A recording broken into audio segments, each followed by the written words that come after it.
আসসালামু আলাইকুম, আপনাদেরকে স্বাগত জানাচ্ছি দৈনিক কৃষি বার্তা থেকে মৎস্য কথার আজকের পর্বে। বাংলাদেশি শিং, মাগুর ও কই অত্যন্ত সুস্বাদু এবং পুষ্টিকর মাছ হিসেবে বহুল আলোচিত এবং সমাদৃত। কিন্তু জলজ পরিবেশের আনুকূল্যের অভাব এবং অতিরিক্ত আহরণজনিত কারণে এসব মাছ আজ অধুনা বিলুপ্তির পথে। কিন্তু এসব মাছকে বিলুপ্তির হাত থেকে রক্ষার্থে বাংলাদেশ মৎস্য গবেষণা ইনস্টিটিউট এবং কৃষি বিশ্ববিদ্যালয় গবেষণা কার্যক্রম পরিচালনা করে ব্যাপক সাফল্য অর্জন করেছে।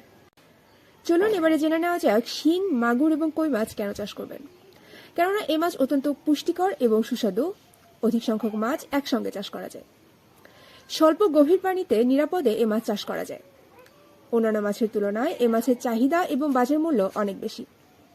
এছাড়াও রোগীর পথ্য হিসেবে এ মাছের চাহিদা রয়েছে ব্যাপক।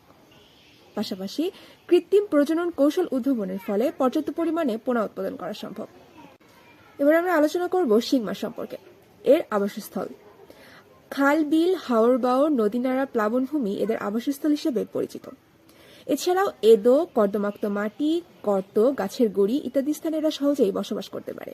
পাশাপাশি পচা পাতা, কচুরিপানা, ডালপালা, জলাশয়ে বাস করতে এদের কোনোই সমস্যা হয় না। এ মাছের খাদ্য গ্রহণ প্রবণতা রেণু পর্যায়ে, ক্ষুদ্র জলজ পোকামাকড়, জুওপ্লাঙ্কটন ইত্যাদি। কিন্তু বায়ুপ্রাপ্ত অবস্থায় ক্ষুদ্র জলজ পোকামাকড়, ক্ষুদ্র চিংড়ি ও মাছ, প্রচন্ডত প্রাণীজ দ্রব্যাদি ইত্যাদি।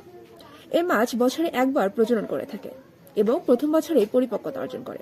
এ মাছের প্রজননকাল মে থেকে সেপ্টেম্বর মাস পর্যন্ত। এ মাছের খাদ্য প্রয়োগের মাত্রা মজুতকৃত মাছের মোট ওজনের 4 থেকে 5% হারে দৈনিক 2 বার খাদ্য প্রদান করতে হয়।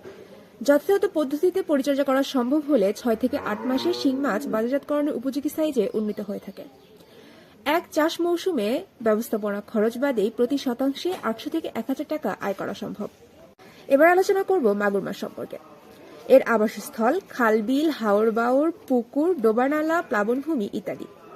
এছাড়াও এদো, কর্দমাক্ত মাটি, গাছের গুড়ি, গর্ত, তলা ইত্যাদি স্থানে এরা স্বাচ্ছন্দ্যে বসবাস করতে পারে। পাশাপাশি কচুরিপানা, পচা পাতা, জলাশয়েও এদের বসবাস করতে কোনো সমস্যা হয় না। এ মাছের খাদ্য গ্রহণ প্রবণতা শিং মাছের মতোই। এ মাছ বছরে একবার প্রজনন করে থাকে। প্রজননকাল মে থেকে আগস্ট মাস পর্যন্ত। মাগুর মাছের খাবার হিসেবে শিং মাছের অনুরূপ উপকরণাদি সহ তৈরি সম্পূরক খাদ্য দিনে 2 বার প্রদান করতে হবে। যথাযথ নিয়মে পরিচর্যা করা সম্ভব হলে 8 থেকে 10 মাসেই মাগুর মাছ বাজারজাতকরণের সাইজে উন্নীত হয়ে থাকে। এক চাষে ব্যবস্থাপনা খরচ বাদেই প্রতি শতাংশে 100 থেকে 1500 টাকা আয় করা সম্ভব। প্রিয় দর্শক, আজ এই পর্যন্তই। এতক্ষণ আপনাদের মূল্যবান সময় দিয়ে আমাদের সাথে থাকার জন্য ধন্যবাদ।